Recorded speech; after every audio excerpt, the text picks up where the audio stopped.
বিচ্ছিন্নভাবে যদি বলে অমুককে নির্বাচন করতে দেব না, আইন কি বলে?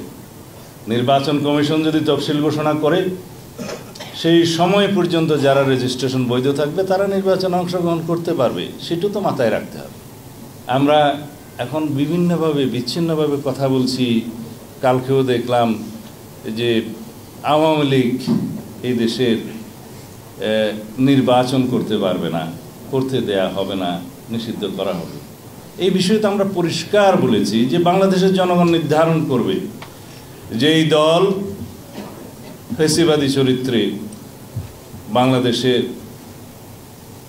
গণহত্যা চালিয়েছে, মানবতা বিরোধী অপরাধের জন্য যেই দল দায়ী, যেই দলের নির্ধারিত সরকার দায়ী অনির্বাচিত হলেও, শেখ হাসিনা আওয়ামী লীগের সভানেত্রী হিসেবে প্রধানমন্ত্রিত্ব করেছেন অনির্বাচিত সরকারের, অবৈধ সরকার, তার সিদ্ধান্তে এবং আওয়ামী লীগের রাজনৈতিক সিদ্ধান্তে এই দেশে গণহত্যা এবং মানবতা বিরোধী অপরাধ হয়েছে। সুতরাং ব্যক্তির সাথে সেই সংগঠনেরও তো বিচার করতে হবে।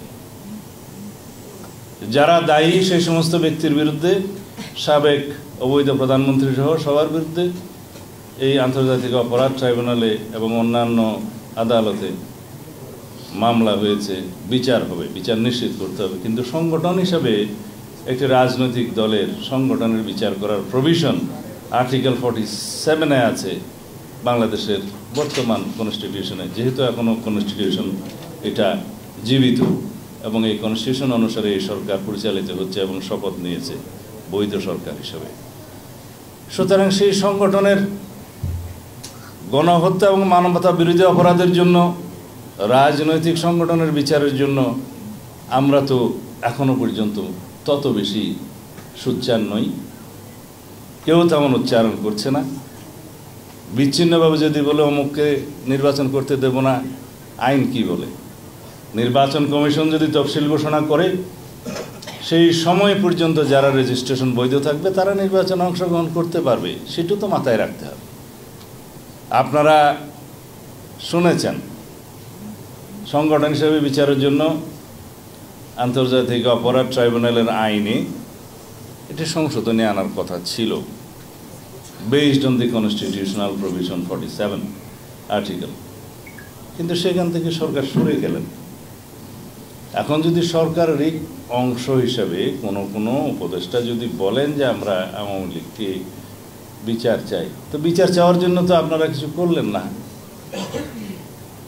আর বিচার করার জন্য আমরা দাবি করছি, আপনারা দাবি করছেন, জনগণ দাবি করছে এই দেশে ফ্যাসিবাদী শক্তি, গণতন্ত্র হত্যাকারী, গণহত্যাকারী, মানবতা বিরোধী অপরাধে যারা দায়ী সেই সংগঠনের বিচার হোক, বিচারের মাধ্যমে নির্ধারিত হোক, তাহলে জনগণ মেনে নেবে।